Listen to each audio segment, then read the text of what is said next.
I saw my face, the face I had once had.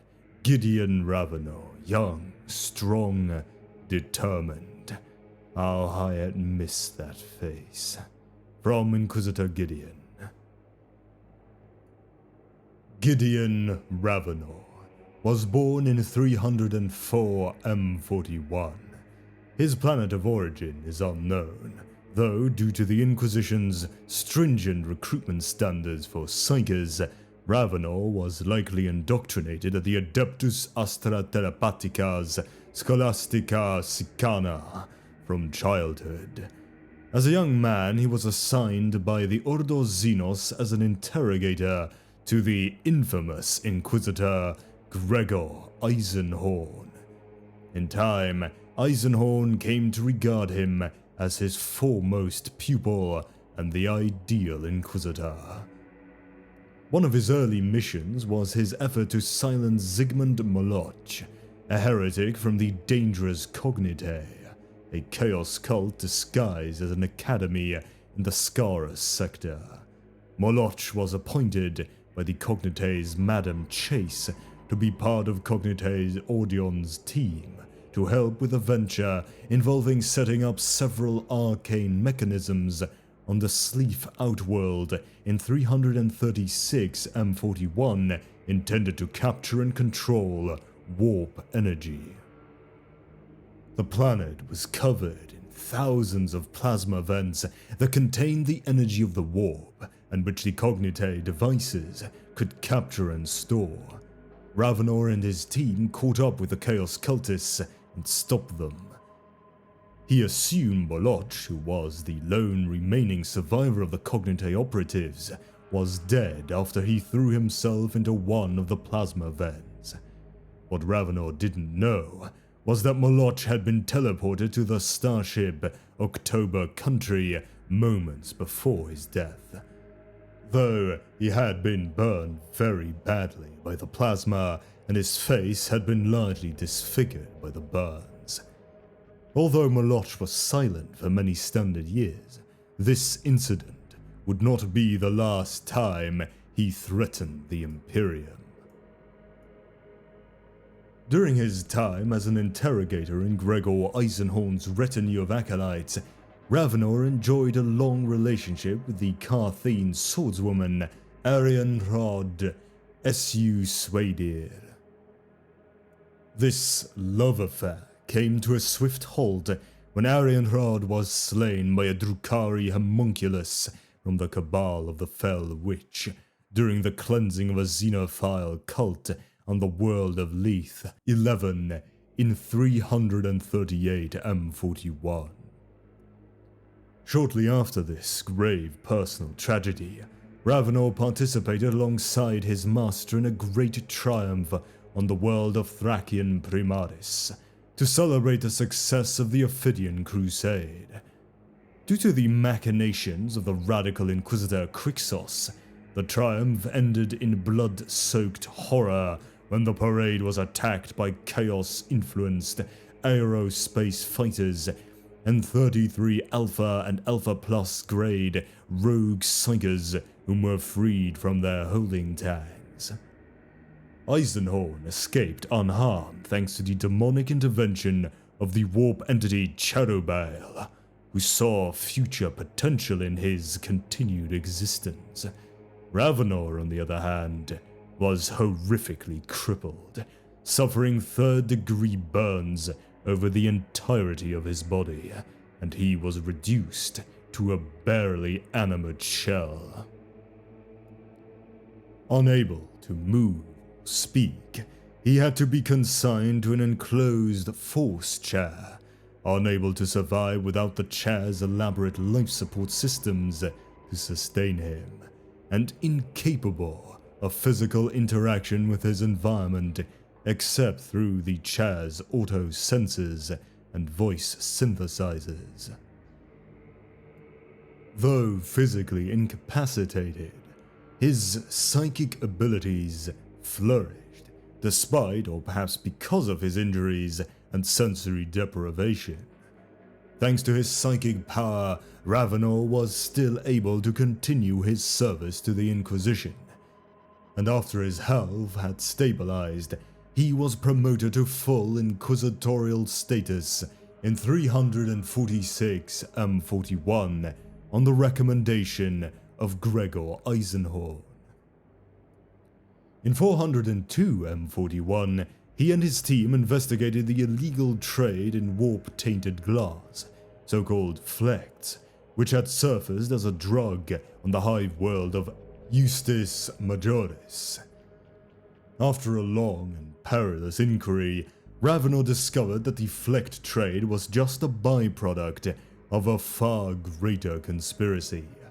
The government of Subsector Angelus had hired a cartel of rogue traders to illegally import high-powered cogitators from the desolated and heavily warp-tainted Vinices subsector.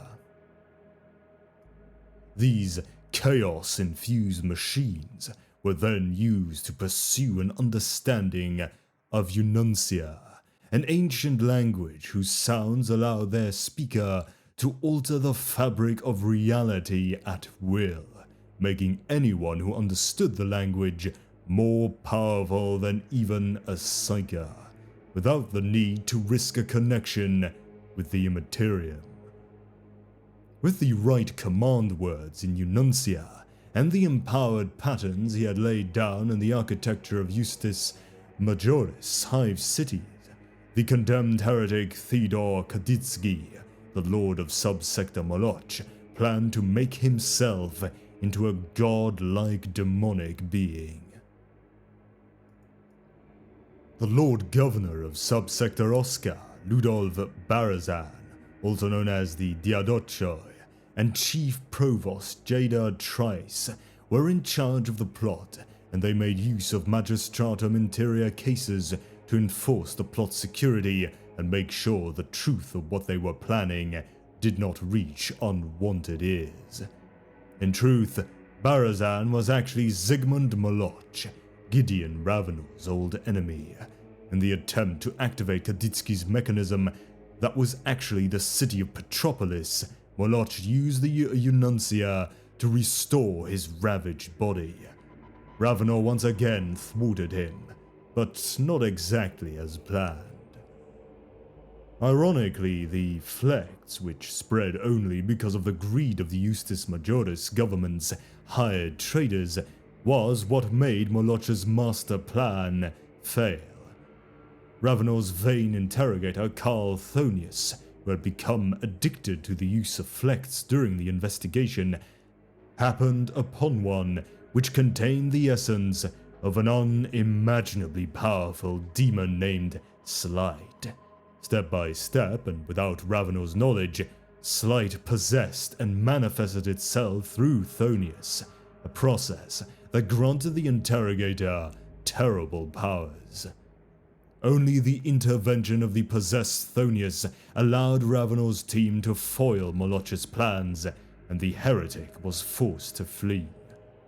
Thonius successfully contained the demon within himself for a long time, but during Ravenor's final confrontation with Moloch on Gudrun in 404 M41, Slight finally manifested itself fully, and thereby destroyed the body and soul of Carl Thonius.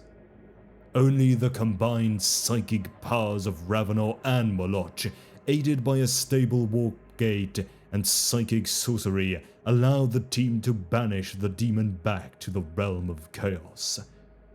Afterwards, Ravenor executed Moloch for his crimes against the Emperor and turned himself over to the Inquisition, confessing everything. After a long and thorough interrogation and purification process, Ravenor was acquitted of any chaos taint, but his good reputation was forever soiled, and he was for the rest of his career labeled as a radical by his Puritan peers in the Inquisition. He was retired from the Inquisition for a time, though he eventually was placed back into active service to hunt down and sanction his former mentor, Gregor Eisenhorn, who had also been declared a radical and a rogue on the planet of Sankor in the Angelus subsector. He later reunited with Eisenhorn as the two happened to both be investigating the Cognite and the mysterious King in Yellow. Ultimately, Eisenhorn broke Elizabeth Bequin, his former acolyte who was a psychic blank, out of Ravenor's custody in order to use her in the fight against the mysterious figure known as the King in Yellow. Believed by some to be a figure of mere folk legend, the legend of the King in Yellow and his inner circle called the Eight have existed for many centuries. The King was an enemy of both Gregor Eisenhorn and Gideon, as well as rival Chaos Space Marine sects. The King's identity and purpose are unknown, except that it involves the Materium. Apparently, one of his goals is to obtain the true name of the Emperor, in order to obtain power over him, and this has led him in searches from the planet of the Sorcerers to Sicarius to the Black Library. Eisenhorn and later Ravenor pledged to hunt down and destroy the King in Yellow before he completed his ultimate objective. In his early years as an Inquisitor, Ravenor subscribed to the more radical inquisitorial philosophical sect. He has been known to cooperate with worthy aliens and to use his psychic abilities to predict the future. Some years after the disaster on Thraken Primaris, he even apprenticed himself to an unknown Asuriani farseer to learn divination. The knowledge and allies he gained through this pact made it possible for him and Gregor Eisenhorn to defeat the arch-traitor Pontius Glor on the planet 5213X in 345 M41, and thereby, according to the Farseer, save the galaxy and the Imperium of Man from utter destruction. In time, his stance towards divination seems to have changed. During his investigation of the Contract 13 cartel on Justus Majoris in 402 M41, he claimed to loathe farseeing because of the confusing and madness-inducing aspects of the resulting prophecies.